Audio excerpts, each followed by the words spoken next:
Expectations have never been higher. When the first official over-under win totals were released in Vegas over the weekend, the Raptors were pegged for 54.5 wins, tied with the 76ers for second in the Eastern Conference behind only the Celtics.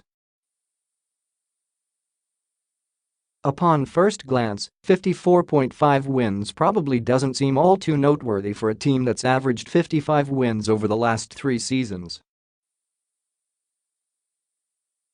But while winning at least 50 would be nothing special in Toronto, this is the first time in franchise history they're actually expected to win 50 by the bookmakers heading into a season.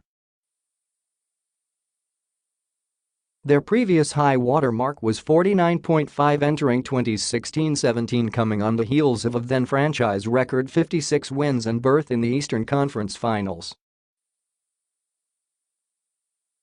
For a team clouded in uncertainty, a new franchise player with health concerns, a rookie head coach, lingering doubt from another playoff exit via the broomstick, it's fascinating that it simultaneously enters 2018-19 with unprecedented hope.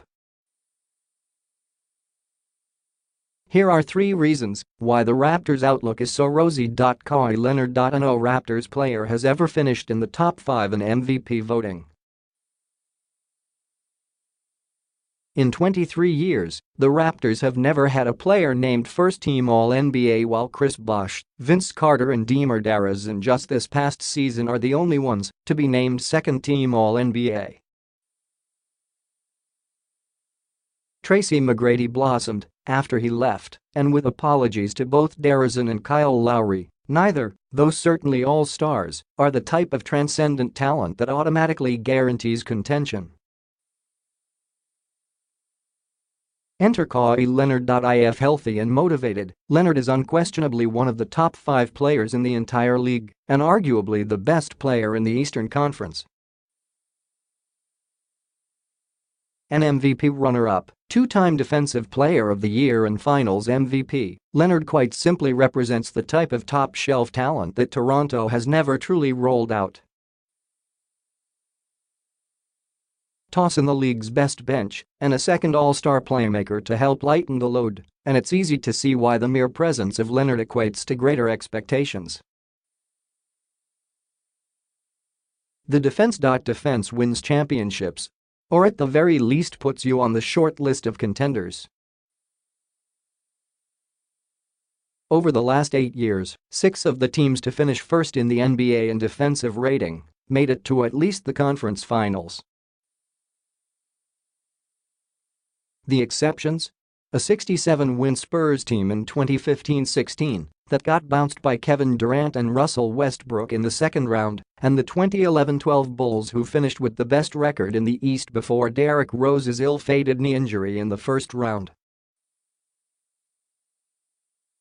After finishing 5th in defensive rating in 2017-18, there's every reason to believe that the Raptors will be among the very best defensive teams in the league in 2018-19, after adding Leonard and Danny Green, who has annually ranked among the best defensive shooting guards over each of the last 5 years.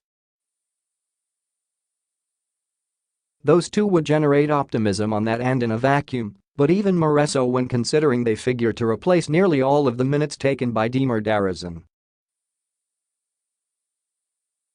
Though DeRozan certainly deserves credit for carrying Toronto's offense, it's no secret that the Raptors morphed into an entirely different animal on defense whenever he came off the floor. While the Raptors defended at a level just better than league average with DeRozan on the floor last season, in the 1,200-plus minutes he was out of the game, the Raptors held opponents to just 98. 9 points per 100 possessions, a number that would be by far the best in the NBA. With Leonard and Green in the fold alongside O.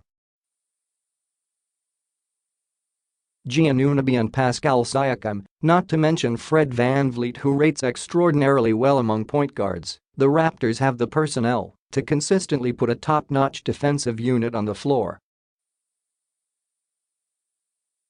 Eastern Conference. To fully understand the bullish expectations for the Raptors also requires an honest assessment of the Eastern Conference as a whole. The low-hanging fruit is the departure of LeBron James, who simply tormented Toronto in the postseason.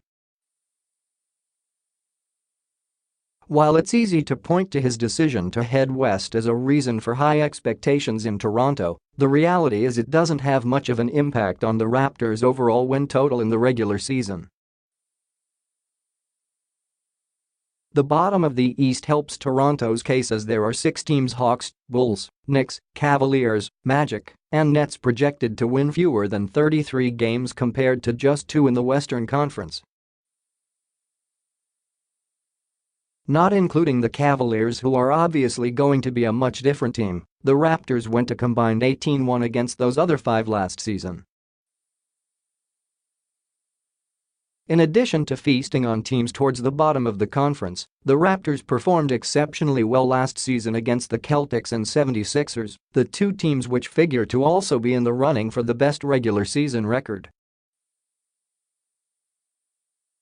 In fact, no team in the NBA had a better scoring margin against either the Celtics or 76ers last season.